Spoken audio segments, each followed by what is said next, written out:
સ્વાગત છે એકવાર ફરી આ શોમાં આપનું અને એલકેપી સિક્યુરિટીઝના કુનાલ શાહ આપણી સાથે જોડાઈ ગયા છે મુંબઈ સ્ટુડિયો પર. કુનાલ, સ્વાગત છે આપનું ખાસ કરીને. અને સૌથી પહેલાં તો આપનો પણ આભાર. આજના ખાસ દિવસે તમે અમારી સાથે જોડાયા. તમે પણ ઘણા વર્ષથી ચેનલ સાથે જોડાયેલા છો. કઈ રીતે તમે માની રહ્યા છો, કારણ કે અમે ઉજવી રહ્યા છીએ જે અત્યારે દમદાર 10 વર્ષની એક ઉજવણી થઈ રહી છે? આઈ થિંક હું જ્યાંથી CNBC બધા સાથે જોડેલું છું 7 years થઈ ગયા છે, તમને 10 વર્ષ થઈ ગયા છે, તો ઓલમોસ્ટ આપણી જર્ની સાથે સ્ટાર્ટ થઈ છે અને ત્યાંથી જ કન્ટિન્યુએશન રહ્યું છે. અને આઈ થિંક જે હિસાબથી લાસ્ટ 7 વર્ષમાં મેં જે ગ્રોથ જોયો છે, બજાર એક રિજનલ ચેનલ પણ તમે કહી શકો, પણ એના બાવજૂદ જે હિસાબથી ગ્રોથ મળ્યો છે સ્પેક્ટેક્યુલર છે. તો ફર્સ્ટલી કોંગ્રેચ્યુલેશન્સ પૂરી ટીમને એના માટે. અને આઈ થિંક આ સક્સેસ આગળ પણ કન્ટિન્યુ જ રહેવું જશે અને એસોસિએશન પણ રહેશે. જી, ડેફિનેટલી કુનાલ, થેન્ક યુ તમારા વિશેષ માટે. અને એક માર્કેટ પર વ્યૂ, કારણ કે આજે માર્કેટ પણ સેલિબ્રેટ કરી રહ્યું છે, સાથે અત્યારે લગભગ જે 150 આસપાસનું મજબૂતી ઇન્ડેક્સ બતાવી રહ્યું છે. નિફ્ટી બેંકને એક મજબૂતી, મિડ કેપનું આઉટ પરફોર્મન્સ નવા લેવલ સાથે. કઈ રીતે તમે, કારણ કે એક સિરીઝની પણ આપણે મજબૂત શરૂઆત જોઈ નવા લેવલ્સ સાથે, હવે આગળ વ્યૂ કઈ રીતે રહેશે ઇન્ડેક્સ સ્પેસિફિક? આઈ થિંક અંડરટોન હજી બુલિશ જ છે. જે પ્રી બજેટ રેલી હશે આઈ થિંક એ આવવાની હવે સ્ટાર્ટ થઈ ગઈ છે, એ પ્લે આઉટ દેખાય છે. ટેકનિકલ ચાર્ટ્સ પર નિફ્ટીનું ટ્રેન્ડ હજી પણ સ્ટ્રોંગ જ છે. હાયર લોઝના પેટર્ન હજી પણ ઇન્ટેક્ટ છે ત્યાં. સો આઈ થિંક 24,200 એક ઇમિડિયેટ હર્ડલ બની ગયું છે માર્કેટ માટે શોર્ટ ટર્મમાં. અગર નિફ્ટીનો ચાર્ટ જોઈએ તો ઇનફેક્ટ ફ્રાઇડેના ટ્રેડિંગ સેશનમાં આપણે જોયેલું ત્યાંથી જ એક માઇનર કરેક્શન આવી ગયું હતું, પણ આઈ થિંક આ કરેક્શન પણ કમ્પ્લીટ થઈ જશે અને વાપસ માર્કેટ 24,350-400ના લેવલ્સ અપસાઇડમાં બતાવી શકે છે. સો નિફ્ટી પર વ્યૂ બુલિશ જ છે. બાયની સ્ટ્રેટેજી રાખવાની છે. 24,000 એક સપોર્ટ છે. ઓપ્શનના ડેટા વગર આમાં એડ કરી દઉં વીકલી એક્સપાયરીના. સો 24,000ના પુટ રાઇટર્સ હજી પણ ઊભા છે. ફ્રાઇડેના જે કરેક્શન આવેલું એના બાવજૂદ 24,000 પુટ હજી પોઝિશન્સ અનવાઇન્ડ નથી કરી. સો ક્લિયર કટ બુલિશ અંડરટોન છે. જ્યાં સુધી બેંક નિફ્ટીની વાત છે ત્યાં આપણે એક રેઝિસ્ટન્સ જોઈએ છે હાયર એન્ડ ઉપર. 53,000 એક રેઝિસ્ટન્સ છે જે હાઈએસ્ટ કોલ રાઇટિંગ છે અને ત્યાંથી સેલિંગ પ્રેશર આવ્યો છે.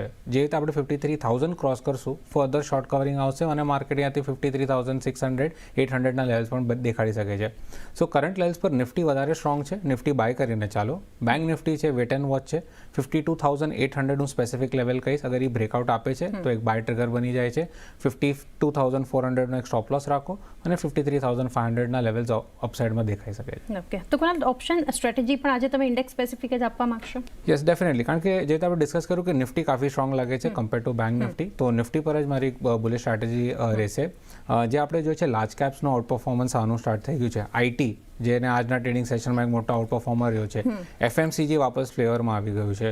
સો આઈ થિંક જે ઇન્ડેક્સના બધા હેવી વેટ્સ છે આઈ થિંક ત્યાં આઉટ પરફોર્મન્સ દેખાય છે. સો નિફ્ટી પર બુલિશ સ્ટ્રેટેજી હું ડિપ્લોય કરવાઈશ બુલ કોલ સ્પ્રેડની વીકલી એક્સપાયરી ઉપર, જ્યાં તમે નિફ્ટીનો 24,200નો કોલ ઓપ્શન બાય કરી શકો છો અને 24,350નો કોલ ઓપ્શન સેલ કરી શકો છો. 350-400 મારું ટાર્ગેટ છે, એટલે એ હાયર એન્ડનો કોલ ઓપ્શન સેલ કરાવું છું. આ સ્ટ્રેટેજીનો ટોટલ સ્પ્રેડ હશે 50-55 રૂપીઝની આસપાસ, તો તમે કરંટ લેવલ્સ પર જ એક્ઝિક્યુટ કરી શકો છો. સ્ટોપ લોસ તમારે ડાઉનસાઇડ ઉપર રાખવાનું છે 20નો. જે મારો ફર્સ્ટ ટાર્ગેટ છે અપસાઇડમાં એ છે 90 અને સેકન્ડ ટાર્ગેટ છે એ છે 110. ઓકે, 24,200નો કોલ ખરીદો, 24,350નો કોલ અહીંયાથી સેલ. સ્ટોપ લોસ 20 અને 90, 110 આ બે લક્ષ્યાંક જે છે નિફ્ટી માટે આ સ્ટ્રેટેજી તમને મળતી દેખાઈ રહી છે. સ્ટોક સ્પેસિફિક જે રીતે આઈટીનું તમે મેન્શન કર્યું કુનાલ, તો સૌથી પહેલાં પર્સિસ્ટન્ટ સિસ્ટમ્સ જુઓ.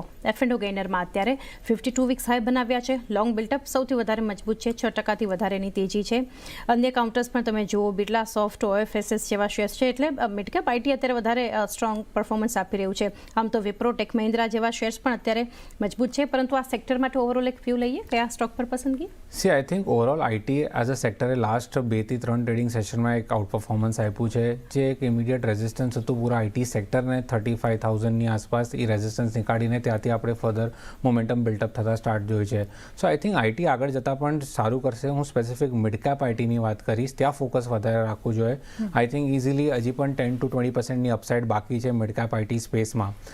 પરસિસ્ટન્સ યસ, ઇનફેક્ટ ફર્સ્ટ સ્ટોક છે જેને એનું પ્રીવિયસ સ્વિંગ હાઈ પણ ક્રોસ કરી નાખ્યું છે. સો ક્લિયર કટ લીડર દેખાય છે આઈટીના પેકમાંથી. અહીંયાથી પણ સ્ટ્રેન્થ હજી વધતી જશે. ડિપ મળે તો યુટિલાઇઝ કરો પરસિસ્ટન્સને બાય કરતા. ઇમિડિયેટ ટાર્ગેટ્સ મને દેખાય છે 5,000નો, જે હાયર એન્ડ ઉપર છે, અને મોમેન્ટમ કન્ટિન્યુ રહેશે તો 5,400 સુધી પણ સ્ટોક જઈ શકે છે. જે લોઅર એન્ડ પર રેઝિસ્ટન્સ હતું સ્ટોકનું 4,200, હવે એનું સપોર્ટ બની જાય છે. સો ડિપ પર લો 4,200નો સ્ટોપ લોસ રાખો અને 5,000-5,300ના લેવલ્સ આપણે જોઈ શકીએ. ઓકે, 5,000-5,300ના લક્ષ્યાંક Persistent Systems buy on dips. એ સાથે જ સમય થયો છે હાલ બ્રેક લઈએ. બ્રેક બાદ જાણીશું કુનાલના ટ્રેડિંગ કોલ્સ.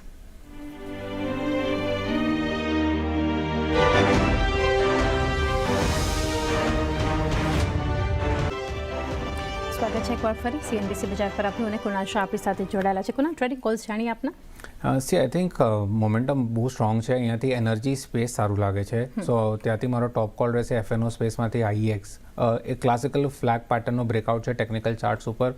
વોલ્યુમ સાથે આ બ્રેકઆઉટ આવ્યો છે અને આ મોમેન્ટમ આગળ જતાં પણ કન્ટિન્યુ રહેવું જોઈએ.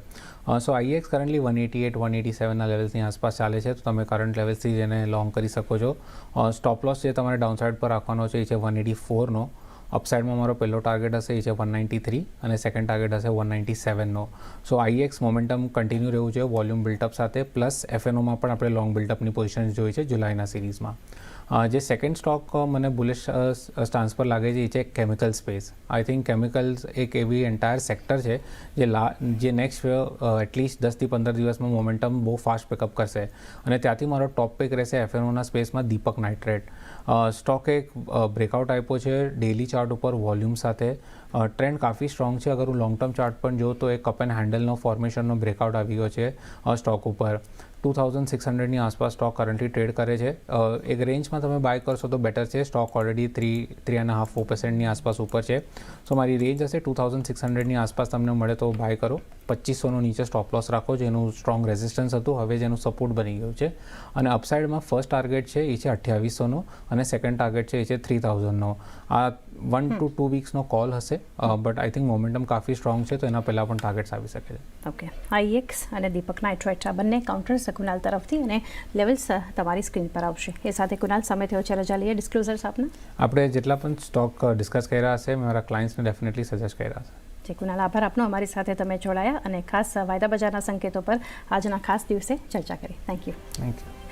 તો એ સાથે જ આ શોમાં બસ આટલું જ. વધારે અપડેટ્સ માટે જોતા રહો સીએનબીસી બજાર.